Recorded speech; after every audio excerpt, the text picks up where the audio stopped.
We're back at it. We're working on the realistic Nova 8s. We're going to use an Alien today. He'll help us keep everything from getting damaged and scratched. So what I said in the original video was that I've got these from a customer.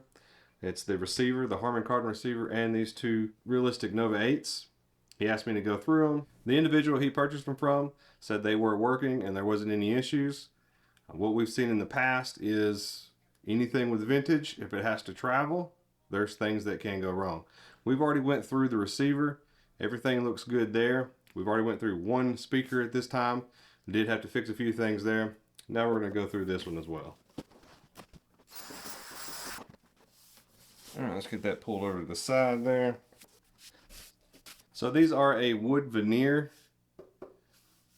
They're in pretty good shape. The other speaker does have a spot on the top. It kind of looks like there was a plant in a planter that was stored on top of it. So I don't know, maybe we'll work on that some. So here's what our plans are. We're going to get this grill off. We're going to take the subwoofer out and all the tweeters. Take a look at the crossover. We can inspect the drivers and make sure everything ohms out good. And while we're in there, like I said, we're going to take a look at that crossover, make sure the capacitors are good. Any kind of crossovers, the age with time. So it's always a good thing to take a look at that. Alright, so one thing I do notice between this one and the other one, this one has two additional screws in the grill. So anytime you're going to be removing these grills, old speakers, new speakers, just be careful. Sometimes there's some tabs, a screw will want to stick. These aren't tabbed, some have Velcro. So it's always good just to be safe. You don't really want to grab the lattice work. It can be brittle. So you try to grab around the frame. This one's going to pull off pretty well. And it just lifts right off. I'm already noticing some things. We'll set this to the side. I've brought the other one and set it in the back. I already noticed some differences. Once we kind of go through this, I'll set it up, bring the other one in, and we'll talk about it. Mainly what I'm noticing is the woofer is different between the two.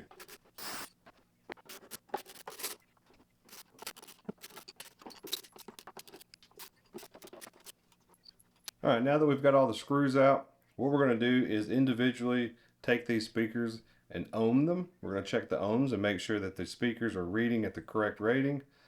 That way we can tell without putting power to them if there's any issues, at least from a voice coil standpoint. You get your woofer, your mids, and your highs. Even though everything is highs, the crossover does have some clarification or clarity or hertz signaling differences. This is a speaker by itself, and these are together. So we're getting 7.6 ohms on this very top tweeter. This is an 8 ohm tweeter, so we're good there. This is an 8 ohm tweeter, and these are 4 ohm tweeters. Just trying to be careful here. So what you notice here on the display, the 8 ohm was reading 7.6. These 4 ohms are reading 3. Where this one is. Let's see what this one reads. 2.7, 3. So they are together in a series. So just to show, we're going to take one lead off and check it again.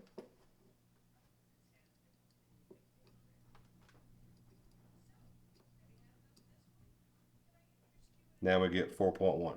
So if you're checking speakers and they are in a series, you got to be aware of that. It's like checking in a circuit. You need to remove it from the circuit to be able to get a good check. So since that lead is off, this one should check a little higher as well. 3.9. So the moment I broke the circuit, the speakers are ohming out at their range within tolerance. When you put the speaker back in the circuit, your ohm rating is going to come down because there's more resistance. There's two coils that's going through instead of just the one. So that's the concept behind that, so to speak. So with that, we know that our tweeter and our mid-range, even though they look the same. This is 8 ohm tweeter, and these are two 4 ohm mid-range. They're not going to give you any mid-range bass. It's going to have a different hertz for signal processing. I like to use the 90-degree pick on these simply because I want to come on the outside of the frame with the pick, and I'm going to rotate it underneath the back side of the frame and lift up until I get my fingers back behind the frame, rotate, lift until I can get my finger to grab, and then I remove the pick and do everything else by hand. Just by doing the other speaker and then doing this one, this speaker feels heavier.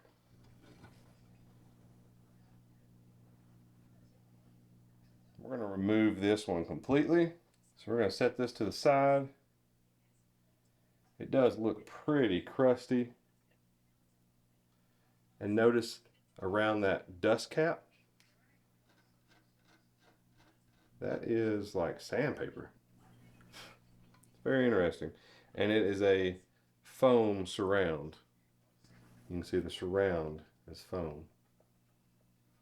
Now for the dreaded, we didn't check the sub with the woofer. It's not a sub. Let's check the ohms on this. It is 8 ohm. I don't like that, so we're going to set it here. I'll leave the display here so that you can see it. It's fluctuating between 7.8 and 8.1. Now we get to play with fiberglass. This is my least favorite part. A lot of these old speakers, insulation batting that they use for sound deadening gets a bit itchy. The newer speakers obviously use the newer type. It's not so itchy, but it still doesn't feel good. And I probably definitely should be wearing a mask. Don't do what I do.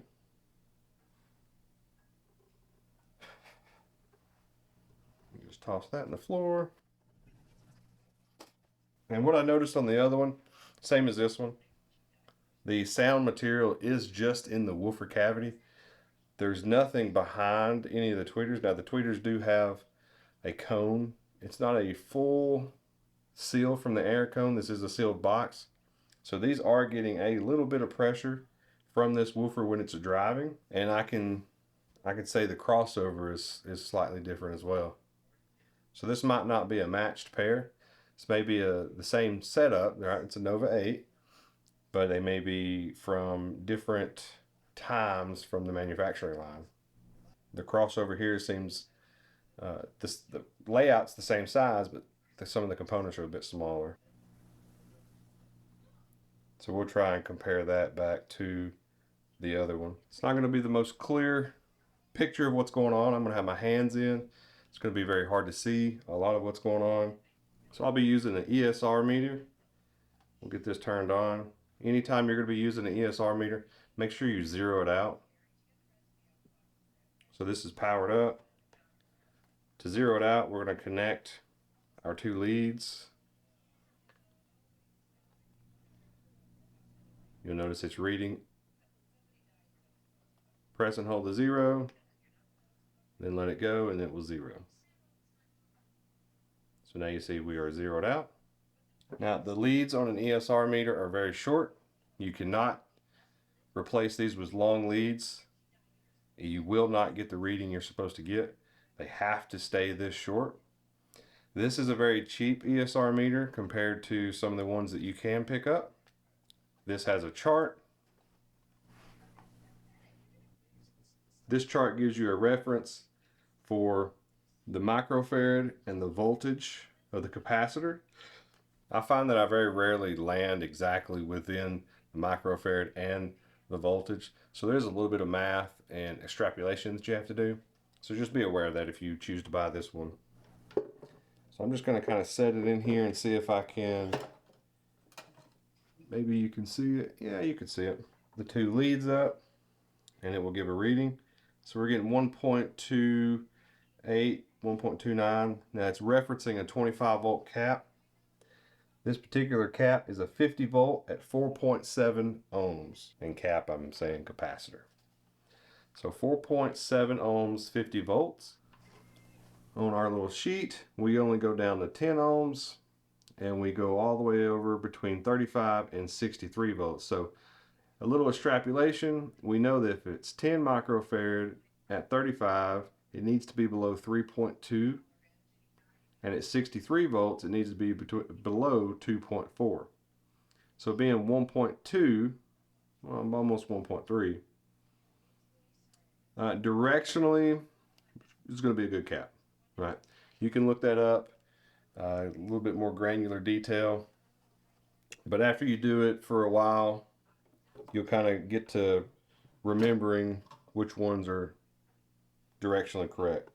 So let's get this other one hooked up. And the benefit to a ESR meter is that you can leave the capacitor in circuit. This is not a 100% accurate check.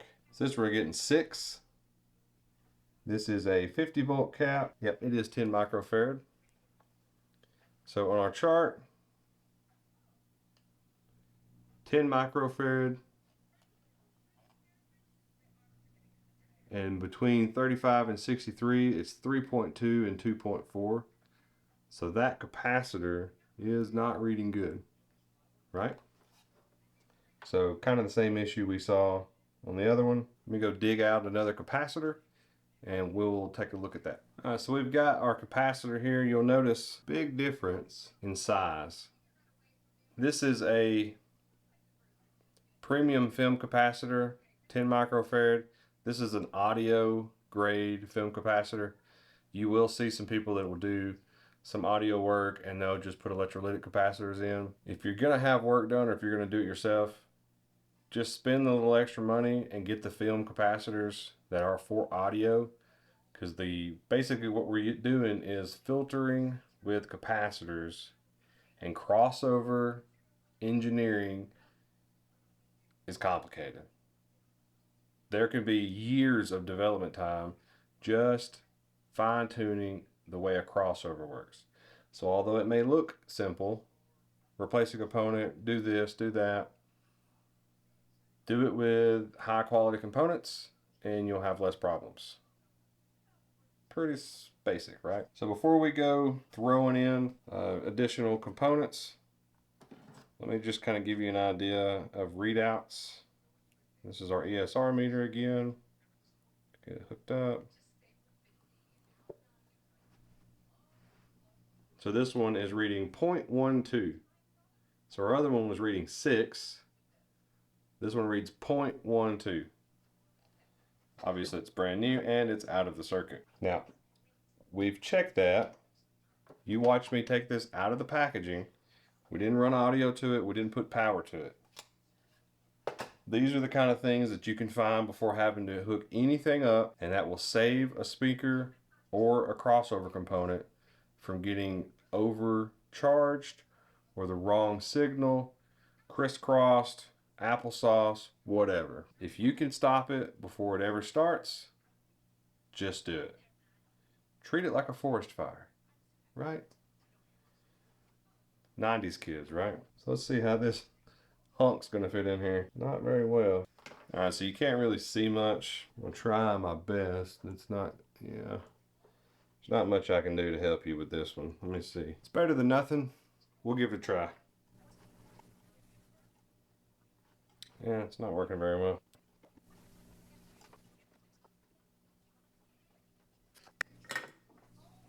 So the view was not great.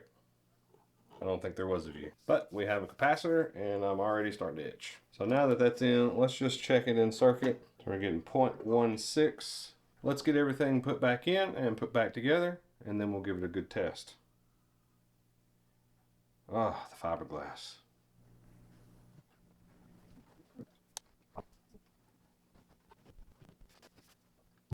So if we remember, black is negative, yellow is positive. Get my dexterity to work. Really don't like how much difference is between these speakers. Let's get everything cinched back down.